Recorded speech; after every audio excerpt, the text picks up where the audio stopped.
kulanti wacan oo wanaagsan daawadayaal ku soo dhawaada dalka media qodobada ugu doorkaroon maanta aad ku maqli doontaan waxaa ka mid ah beesha caalamka oo u kala safatay dawladda dhexe iyo maamul goboleedyada dalka yaa mas'uulka fashilka ku yimid imtixaanka dugsiga sare ee dalka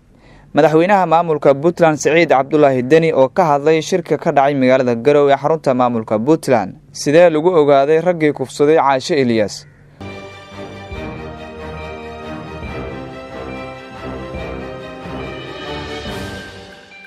qodobadaas iyo qodobo kale ayaad ku daawan doontaan daawadayaal dalka media balse aan ku bilaabo wararka ka imaanaya dhanka beesha caalamka dalalka saaxiibada caalamka loogu yeeray ee danaya arrimaha Soomaaliya ayaa laba garab u kala jabay lana kala saftay dawladda dhexe ee Soomaaliya iyo maamul goboleedyada sida xogtan ku heleyno arintan ayaa waxa markii ugu horeysay shaaca ka qaaday madaxweynaha maamulka Jubbaland Axmed Maxamed Islaam kadib markii uu ka tagay shirkii fashilmay ee Garowe kuna laabtay magaalada Kismaayo xarunta gobolka Jubbada Hoose waa wax aad loogu xumaaday in beesha caalamka ay kala qayb qaadato isla markaana ay qayb ka noqoto dhibaatooyinka haatan ka taagan dalka Soomaaliya ayuu yiri Axmed Madoobe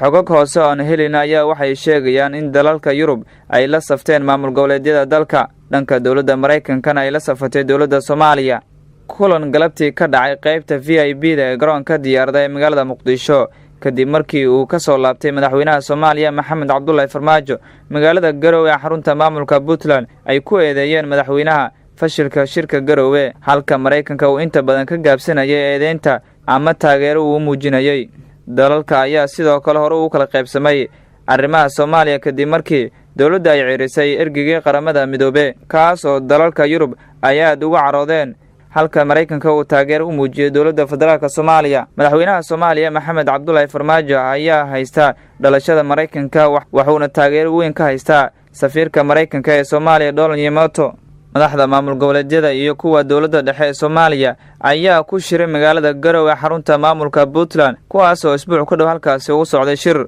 iyadoona shirkaasi markii dambe lagu kala tagay waxaa hadda isbahaysi cusub sameystay madaxda maamul goboleedyada Hirshabeelle Koonfur Galbeed iyo Puntland kuwaas oo sheegay in shirkaasi uu fashilmin madaxweynaha maamulka Hirshabeelle Maxamed Cabdi Waare oo ka hadlay shirka ka dhacay magaalada Garowe xarunta maamulka Puntland ayaa waxa uu sheegay in shirka ka dhacay magaalada Garowe uusan fashilmin isla markaana uu ku soo dhamaaday sidii la rabay kaasi oo lagu tashanayay aayaha dalka Soomaaliya madaxweynaha maamulka Hirshabeelle Maxamed Cabdi Waare ayaa taageero xooggan u hayay dawladda federaalka Soomaaliya isla markaana hadalkiisa u muuqdo mid lagu taageerayo dawladda federaalka Soomaaliya shirka ka dhacay magaalada Garowe xarunta maamulka Puntland inta uu socday waxa ka soo baxay madaxweynayaasha maamulka Jubbaland iyo Galmudug kuwaas oo sheegay in shirkaasi uu fashilmay isla markaana madaxda dawladda federaalka Soomaaliya ku eedeeyay in caqabad xooggan ay ku hayaan madaxweynaha maamulka Jubbaland Axmed Maxamed Islaam oo tagay magaalada Kismaayo xarunta gobolka Jubbada Hoose ayaa waxa uu sheegay in dawladda federaalka Soomaaliya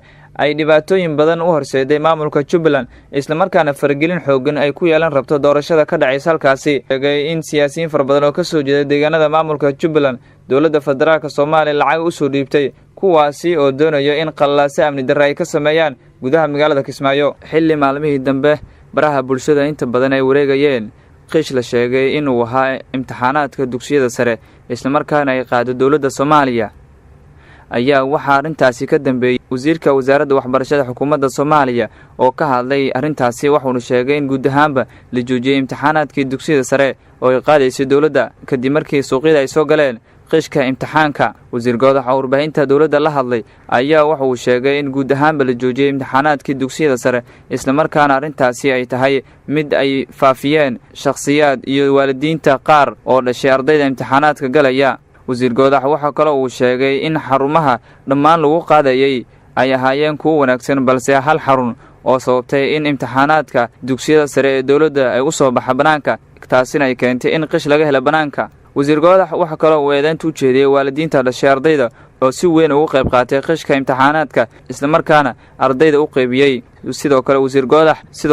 goodaha waxa uu sheegay in waalidiinta ay lacag fara badan ku bixiyeen sidii ardaydooda ay u heli lahaayeen qishka imtixaanka dawladda taasina ay sababtay inay helaan wasaaradda waxbarashada xukuumadda Soomaaliya ayaa ku dhawaaqday in guud ahaanba la joojiyay imtixaanaadkii dugsiyada sare iyadoona ardayda maalintii saddexaad ay galayeen imtixaanka dugsiyada sare ee dalka banaanbaxyo waaweyn ay dhigayaan maanta ardayda isla markaana ay kaga hor imaadeen hadalka ka soo baxay wasiir goodax ayaa waxay ka dhigeen magaalada Muqdisho wadooyinka waaweyn ee caasimadda waxaad ku arkaysaa arday dibadbax dhigaya kuwaas oo sheegay inay ka xun yihiin hadalka ka soo baxay wasiir Goodax oo lagu joojiyay imtixaanaadka dugsiyada sare iyagoona maalintii afraad ee u ahayd maanta. ardaydan ayaa dibadbaxyo waxay ka dhigeen wadooyinka caasimadda kuwaas oo guud ahaanba hakad geliyay isu socodka gaadiidka iyo dadka intaba. ardayda qaarkood ayaa ku soo dhawaaday xalka laga ilaaliyo xarunta madaxtooyada Soomaaliya kuwaas oo markii dambe rasaas lagu kala ceeriyay. dhanka kale madaxweynaha maamulka Puntland Saciid Cabdullaahi Deni oo ka hadlay hadalka ka soo baxay wasiirka wasaaradda waxbarashada xukuumadda Soomaaliya Cabdullaahi Goodax Barre ayaa waxa uu sheegay in wasaaradda waxbarashada ay ku fashilantay qaadista imtixaanka guud ee dugsiyada sare. isla markaana waxa uu sheegay in ay ahayd in wasaaradda waxbarashada maamulka Puntland ay qaadato imtixaankeeda mar haddii ay ku fashilantay wasaaradda waxbarashada sidii ay u maareyn lahayd qaadista imtixaanka dugsiyada sare. hadalka ka soo baxay wasiirka ayaa u muuqdo mid uu ku fashilmay qaadista imtixaanka guud ee dugsiyada sare ayuu yiri madaxweynaha maamulka Puntland Saciid Cabdullaahi Deni. inta uu socday imtixaanka dugsiyada sare ayaa baraha bulshada waxaa hareeyay waxyaabo lagu tilmaamay inuu ahaa qishka imtixaanka dugsiyada sare isla markaana ka soo baxay wasaaradda waxbarashada xukuumadda Soomaaliya. lama yaqaano waxyaabaha xiga sida loo joojiyay imtixaanka dugsiyada sare iyagoon ardayda sheegay inaysan geli doonin 27 bishan imtixaanka ay qaadayso wasaaradda mar haddii laga joojiyo imtixaankiyo socda. madaxweynaha maamulka Puntland Saciid Cabdullaahi Deni ayaa ka warbixiyay shirkii ka dhacay magaalada Garowe ee xarunta maamulka Puntland isla markaana ku dhaxmaray madaxda maamul goboleedyada iyo kuwa dawladda dhexe ee Soomaaliya. qodobada uu xasaasina shirkii waxa uu ahaa in loo baahan yahay in la helo golo siyaasadeed oo ay rabeen dawladaha xubnaha ka dawladda federaalka Soomaaliya. runtii madaxweyne Farmaajo waxa uu qiray arrintaas in dastuurka uu ogol yahay. muhiimadda shirka waxay ahayd in la isu yimaado la kulmo la wada hadlo laakiin wax isafgarad ah ma jirin waxaana sabab u ahayd in loo baahan yahay waqti badan ayuu yiri madaxweynaha maamulka Puntland Saciid Cabdullaahi Deni. sidoo kale madaxweyne Deni ayaa waxa uu xusay waxyaabaha ay isku khilaafsan yihiin dawladda federaalka iyo kuwa maamul goboleedyada. dawladaha xubnaha ka dawladda federaalka Soomaaliya waxay si cad u sheegeen in masiirka dalka loo baahan yahay in laga wada tashto xeerka doorashooyinka waxyaabaha masiirka ah. runtii waxa uu ahaa waxaan loola socon oo la rabay in heshiis laga gaaro waxay ahayd doodaha shirka ayuu yiri madaxweyne Deni. doomiyaha hay'adda cilmi baarista ee Forensic oo fadhigeedu yahay magaalada Garowe ee xarunta maamulka Puntland Cabdirashiid Maxamed oo sheegay in baaritaano ay ku sameeyeen raggii kufsada Caaisha Ilyas ay ahaayeen kuwa la xukumay. doomiyaha waxa uu sheegay in simbal ay ka qaadeen jirka Caaisha Ilyas sidoo kalena dhacaan laga qaaday xubinta taranka cidiyaha timaha gabadha iyo meelo badan oo dhaawacyo ka soo gaaray